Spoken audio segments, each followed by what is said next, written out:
Whew. Yo, what's going on? It's Terrell, Hall of Fame, D-Line, tbkc, and all that sweet, beautiful, wonderful shit.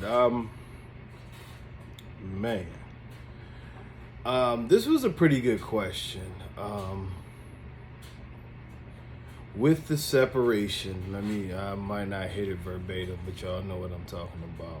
With the separation of the breeds, and not only the separation, but the incorporation of the breeds between extreme, the more true American bully, and now some exotic blood. Is it possible to mesh all of this to eventually have one breed? Y'all get what I'm saying? And that was a pretty good question, Rick. And I'm gonna tell you like this. No. No.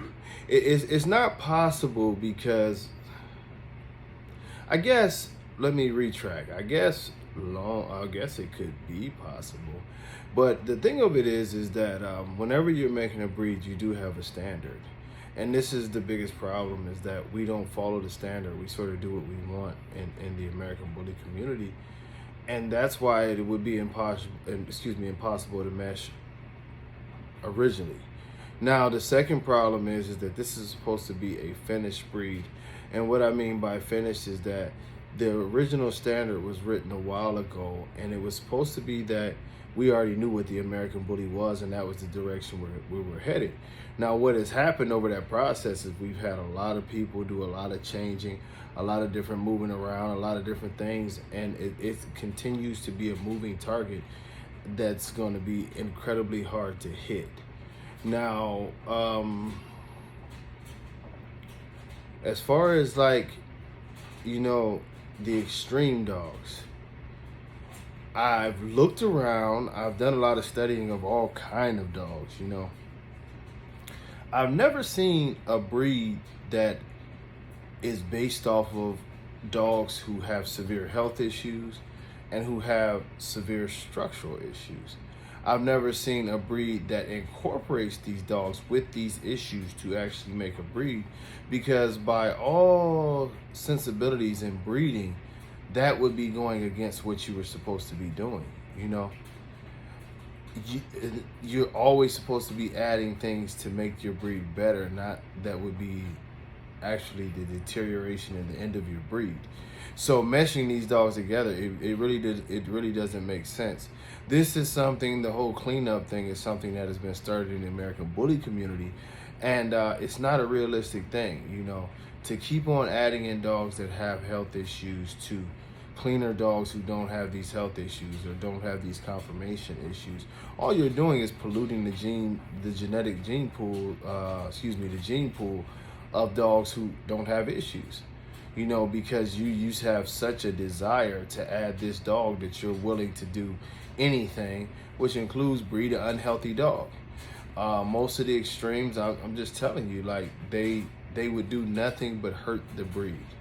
We keep talking about size, and there are plenty of true American bullies who carry very good size, and it would be very easier. It would be a lot easier to keep enhancing if we wanted a little more thickness or whatever.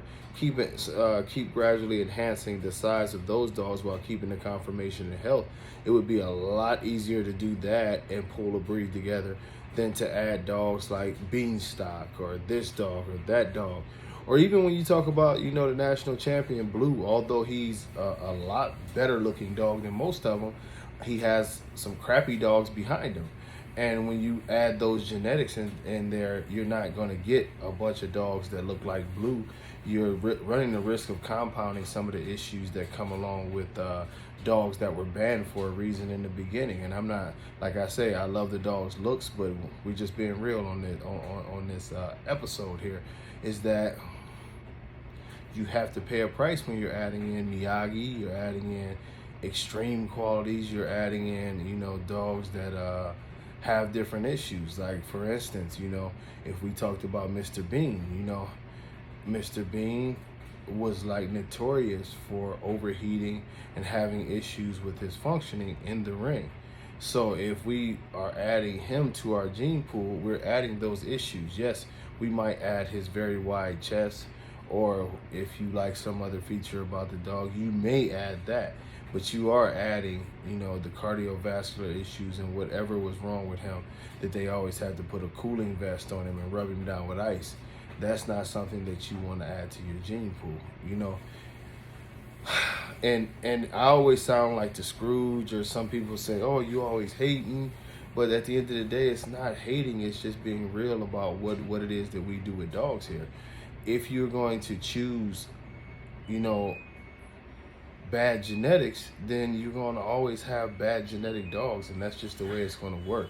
I don't care how good they look. You as a breeder should be doing some research to find other dogs that look great that don't come with those issues. It's just that simple. But oftentimes we are looking for dogs to sell more than we are to produce a fine finished product. So we go with the names.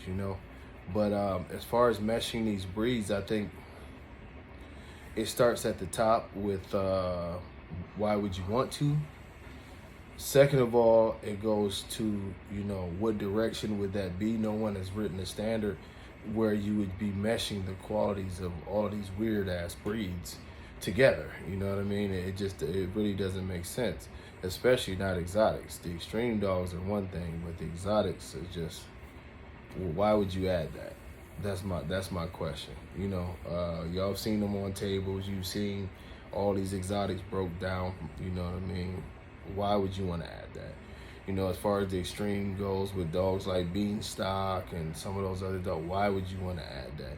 Why would you want to add a back that's dipped in like that, a way overdone chest? Why would you want to add that? There's no need to mesh these things. There's no need to add those qualities in there. If you want a little muscle, learn how to breed, and you can keep on adding muscle through your own program. I never worry about when a dog it lacks the type of muscle that I want, because I know if he has everything else that I need, I can bring that muscle. That's not a problem. Through breedings, taking him to the right bitches, taking him to bitches who may hold a gene that allows them to get a little heavier, a little fatter, a little thicker than everybody else, and trying to gain balance that way, but not sacrificing conformation, breathing ability, and those other things. But hey man, y'all keep on fighting a good fight, and I'll be with you. Until next time, much love. Peace.